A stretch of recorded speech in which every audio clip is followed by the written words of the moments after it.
In every war, there are two battles. One fought with weapons, and another fought with ledgers. Armies march, empires fall, and cities burn.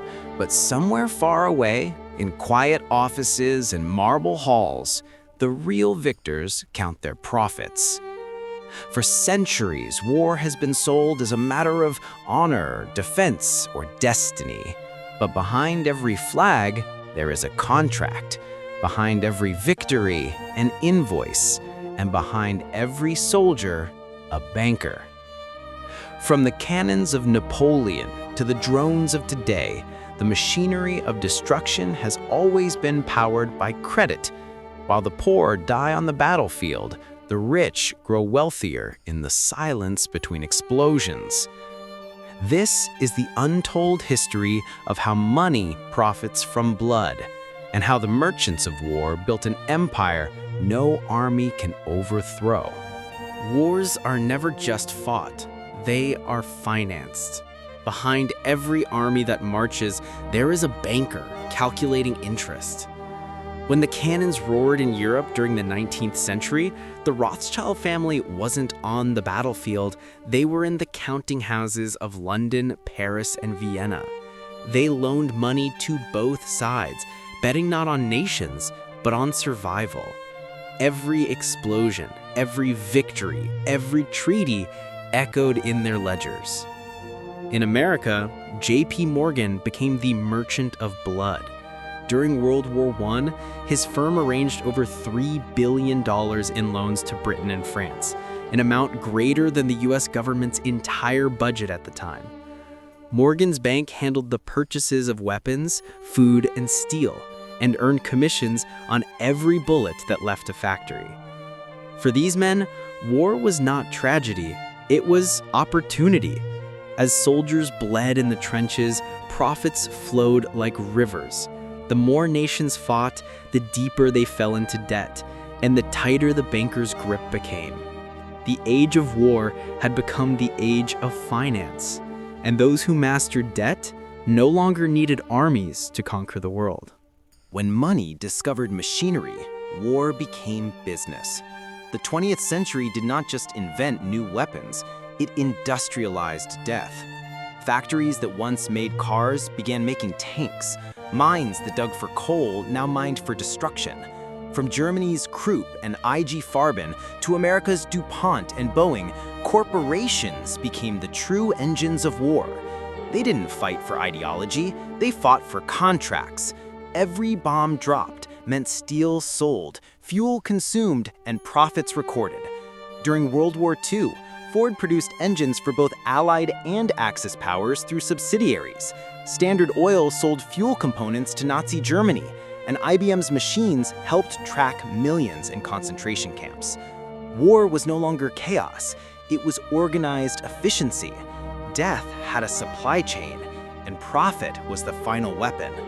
In boardrooms thousands of miles from the front, men in tailored suits signed papers that decided who would live and who would die, not for flags or freedom, but for quarterly earnings. When the wars ended, the real empire began. The guns fell silent, but a new kind of weapon took their place: information.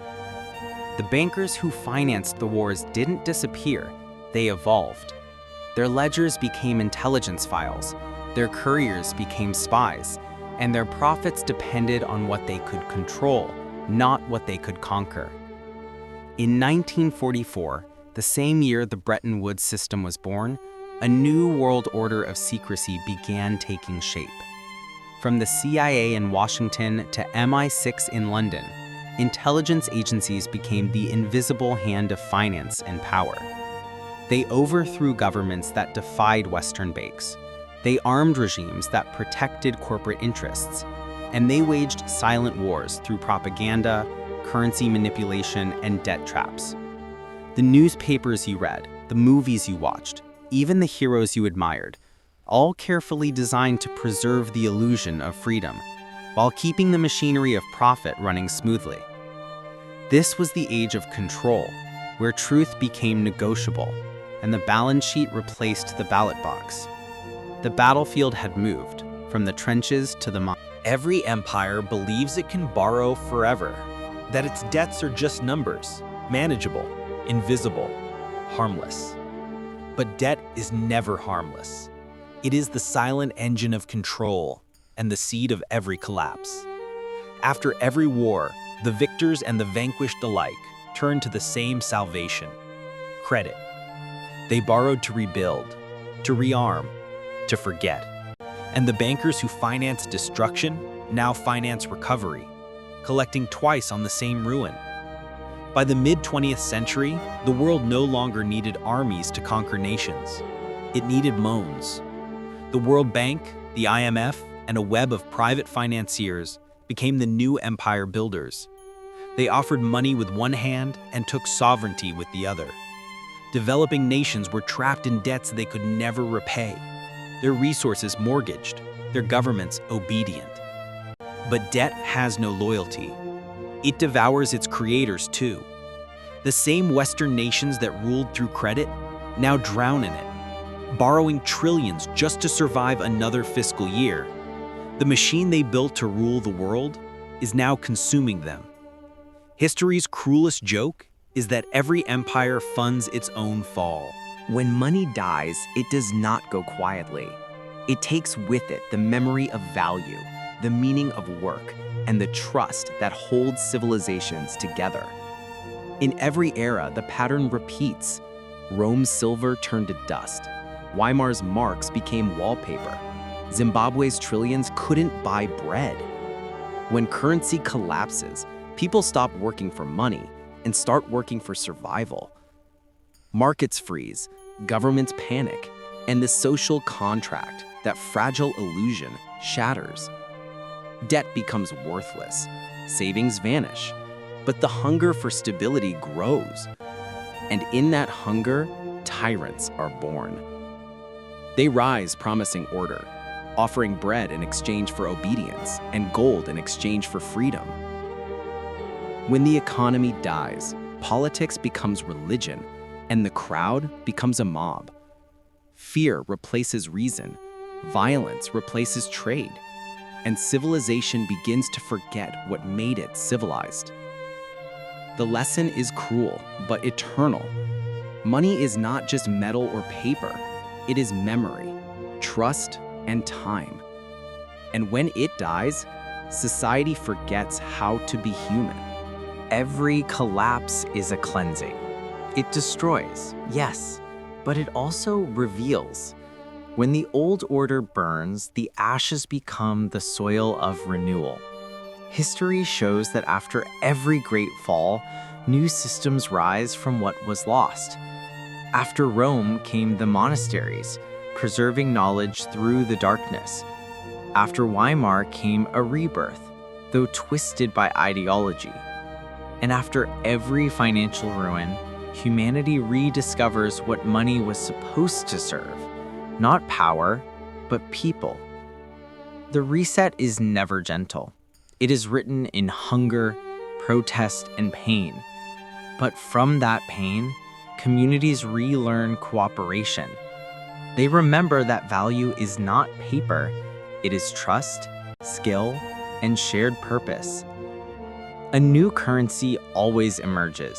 Sometimes it is gold. Sometimes it is work. Sometimes it is simply belief that tomorrow can be better. The cycle never ends. Empires fall, systems die. But as long as humans still believe in building, civilization will rise again. The question is not whether the reset will come, but whether we'll be wise enough this time to rebuild something worth keeping. In the end, history is not written by heroes or villains.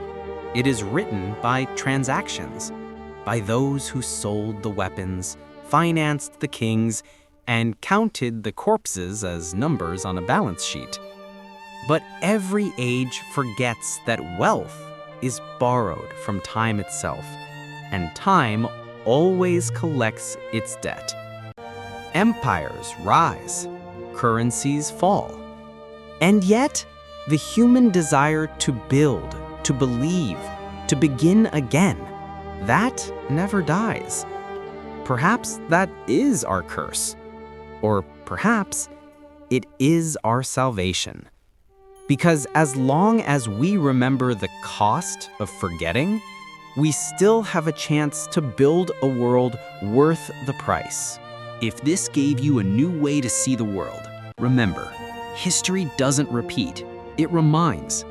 Every number, every debt, every empire leaves a ledger behind. Learn to read it, and you'll never be ruled by it. Subscribe to Inside the Ledger, because history still has secrets to tell.